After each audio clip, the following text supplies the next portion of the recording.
दोस्तों आज के टाइम पर इंडिया और चीन के बीच में चल रही टेंशन को कुछ हद तक 1959 तक ट्रेस किया जा सकता है। जब दलाई लामा तिब्बत छोड़कर भागने को मजबूर हो गए थे, तब इंडिया ने दलाई लामा को शरण दी थी। इसके 3 साल बाद ही चीन ने भारत पर हमला कर दिया था। लेकिन शायद ही लोग जानते होंगे कि चीन ने तिब्बत पर हमला क्यों किया था, कैसे एक देश को दूसरे देश में शामिल कर दिया गया। इस मुद्दे पर यूनाइटेड नेशन भी क्यों चुप रहा था, क्या है तिब्बत की कहानी, अब तिब्बत के लिए आगे का रास्ता क्या होगा, जिसके सवालों के जवाब हम जानेंगे आज की इस वीडियो में। तो बने रहना वीडियो के एंड तक। लेकिन अगर आप चैनल पर नए आए हैं तो चैनल को सब्सक्राइब कर लीजिए। तिब्बत का इतिहास तो काफी पुराना है, जहाँ 4000 साल तक ये किंगडम इंडिपेंडेंट देश ही था। लेकिन 1720 में पहली बार चीन की चिंग डायनेस्टी ने तिब्बत पर हमला किया, जहाँ तिब्बत की 3 में से 2 प्रोविंस पर आमदो और खामदो पर कब्जा कर लिया, जहाँ इन्हें इस वक्त चिंगाई नाम दे दिया गया था। इसके अलावा तिब्बत का जो बाकी इलाका बचा था वह चाइनीज इन्फ्लुएंस काफी हद तक बढ़ गया था। लेकिन 1912 में सिनाई रिवॉल्यूशन हुआ, जहां चिंग डायनेस्टी का अंत हुआ। इसके साथ ही चीन में सरकार की बदली हुई, लेकिन साथ में चाइनीज सोल्जर को भी तिब्बत से निकाला दिया गया, जहाँ से तिब्बत को इंडिपेंडेंस कंट्री अनाउंस कर दिया गया। लेकिन चीन सरकार ने ये कभी नहीं माना। जहाँ पर चीन और तिब्बत की एक प्रॉब्लम को सॉल्व करने के लिए अंग्रेज भी बीच में आए थे, जहाँ दोनों पार्टी को शिमला बुलाया गया था। इस मीटिंग को 1914 शिमला कॉन्फ्रेंस के नाम से जाना जाता है। इसमें कोई हल तो नहीं आया, लेकिन तिब्बत के लोग अंग्रेज से काफी करीब आ गए। जब तक अंग्रेज भारत में रहे तब तक चीन ने तिब्बत पर कोई एक्शन नहीं लिया। 1949 में चीन ने एक और बदलाव करते हुए जब माओ पर कब्जा कर लिया, तब माओ ने तिब्बत को चीन में मिलाने का सपना देखा, जहाँ वो मानता था कि 1 नेशन 1 कल्चर, यानी कि पूरे देश में एक ही कल्चर होना। जहाँ पर तिब्बत में बुद्धिज्म कल्चर था, जहाँ के टॉप लीडर दलाई लामा थे, जिन्हें भगवान बुद्ध का ग्रुप माना जाता है। 1950 में बीजिंग रेडियो में अनाउंस हुई, जिसमें कहा गया कि चीन की आर्मी तिब्बत को आजाद करवाने का काम दे दिया गया है। 7 अक्टूबर 1950 के दिन चीन के 80,000 सोल्जर ने तिब्बत पर हमला कर दिया, जहां पर कुछ तिब्बत के हिस्सों पर कब्जा भी कर लिया। जिस दौरान तिब्बत में टेंशन बढ़ रही थी, तभी उसी वक्त 15 साल के लड़की को 14 दलाई लामा बना लिया गया था।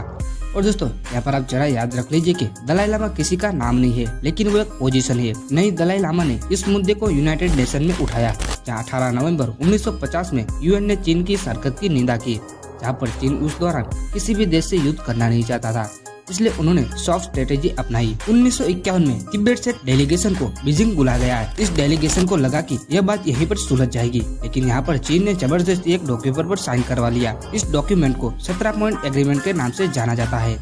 इसमें चीन ने वादा किया कि वो तिब्बत की कल्चर बुद्धिज्म हेरिटेज को कभी नहीं छेड़ेंगे, साथ ही उस कल्चर को तिब्बत में वैसा का वैसा ही रहने देंगे। लेकिन यहाँ पर 16 साल के दलाई लामा ने इस एग्रीमेंट से खुश नहीं थे, लेकिन उन्होंने इस एग्रीमेंट को एक्सेप्ट कर लिया।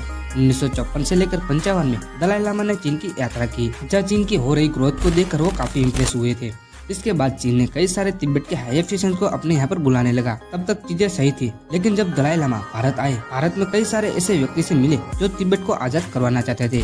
यही उन्होंने दलाई लामा की आंखें खोल दी। 1959 को चीन की आर्मी तिब्बत के काफी सारे हिस्से में घुस गई थी। तब तिब्बत के लोगों ने चीन के खिलाफ खड़े हुए और उन्होंने 17 पॉइंट एग्रीमेंट को रिजेक्ट कर दिया। इस बीच दलाई लामा को एक थिएटर प्रोग्राम देखने के लिए इन्वाइट किया गया, जहाँ एक शर्त रखी गई थी कि वो अपने साथ बॉडीगार्ड को नहीं ला सकते। अब यहाँ पर तिब्बत के लोग समझ गए थे कि चीन की क्या चाल है, इसलिए दलाई लामा के महल को सुरक्षित कर लिया गया, जहाँ तिब्बत में दलाई लामा के एडवाइजर को स्टेट ओरेकल बोला जाता है।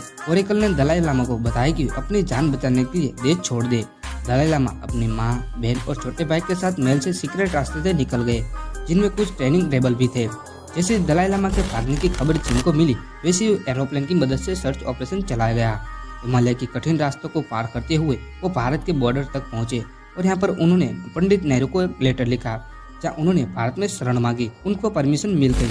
31 मार्च 1959 को दलाई लामा अपने दोस्त के साथ भारत के अरुणाचल प्रदेश के रास्ते से अंदर आए और आते ही उन्होंने 17 पॉइंट एग्रीमेंट को रिजेक्ट कर दिया। लेकिन तिब्बत में हालात बदल चुके थे। 25 मार्च को ही राजधानी लहासा में आर्मी घुस चुकी थी और 28 मार्च तक उन्होंने तिब्बत की सरकार को बर्खास्त कर दिया था। इसके बाद कोल्ड वॉर के कारणों से 1965 तक सीआईए ने चीन के खिलाफ तिब्बत में रह रहे रेबल का साथ दिया, लेकिन यह चीन की आर्मी के सामने टिक ना पाए। 1967 से लेकर 1976 के बीच अमेरिकन सपोर्ट भी नहीं रहा। तब चीन ने अपनी मनमानी तिब्बत में शुरू कर दी। 10 साल में उन्होंने 10 लाख तिब्बतियों को मार दिया, ताकि भूखमरी से मर गए। इसके अलावा 6000 से भी ज्यादा बुद्धिज्म मॉनेटरिज्म को नष्ट कर दिया। इसके अलावा तिब्बत में खाने का अकाल बढ़ गया। यह 4000 सालों में से तिब्बत में एक बार भी खाने की कमी नहीं पड़ी थी, जिसमें खाने की कमी से 3 लाख तिब्बतियों की मौत हो गई थी। जिसमें तिब्बत के लोगों ने कभी चीन के शासन का स्वीकार नहीं किया। वो आज भी दलाई लामा को अपना लीडर मानते हैं। इसलिए समय समय पर चीन के खिलाफ आवाज उठती रहती है। 1987 में बहुत बड़े प्रदर्शन हुए जिसने चीन ने मार्शल लॉ लगाकर उसे दबा दिया। 2008 में बीजिंग ओलंपिक के दौरान बहुत हंगामा हुआ। उस वक्त 100 से भी ज्यादा लोग मारे गए और आज भी 1000 से ज्यादा लोग मिसिंग है। अब दलाई लामा इस वक्त 87 साल के हो चुके हैं और आने वाले समय में उनकी अनुपस्थिति में किसी ऐसे व्यक्ति को चीन दलाई लामा की इस पोजीशन पर बैठा देगा जिससे तिब्बत पर एक तरह से कब्जा पूरा हो जाएगा। मान्यता यह है कि दलाई लामा फिर से अवतार लेंगे और उसी अवतार को अगला दलाई लामा बनाया जाता है। लेकिन चीन की स्ट्रेटेजी के कारण उन्होंने यह बताया है कि वो अब दूसरा अवतार नहीं लेंगे और तिब्बत का अगला दलाई लामा तिब्बत के लोग एक डेमोक्रेटिक इलेक्शन की मदद से चुने। लेकिन चीन का कुछ कह नहीं सकते। दलाई लामा के बाद वो तिब्बत में कम्युनिटी पार्टी ला सकते हैं और यह भी मुमकिन है कि चीन दुनिया को दिखाने के लिए वहाँ इलेक्शन भी करवाए, लेकिन इनमें कितना सच होगा वो भी कह नहीं सकते। तिब्बत इंडिया की ओर भी देख रहा है। जब 60वें दशक में कर्नाटक सरकार ने 3000 एकड़ जमीन तिब्बत से आए लोगों को दी थी। इसके अलावा दिल्ली में भी थी और इस तरह से भारत में तिब्बती शरणार्थियों की गिनती 1.5 मिलियन की जाती है। तो दोस्तों आने वाले समय में क्या इस मुद्दे को इंडिया यूएन में उठाएगा, क्या फिर से तिब्बत एक इंडिपेंडेंस कंट्री बन पाएगा? इसकी राय हमें कमेंट में जरूर बताएगा। और हाँ, आगे ऐसे वीडियो देखने के लिए हमारे चैनल को सब्सक्राइब कर लीजिए। जय Hind. I will run, I will climb, I will soar. I'm undefeated. Oh.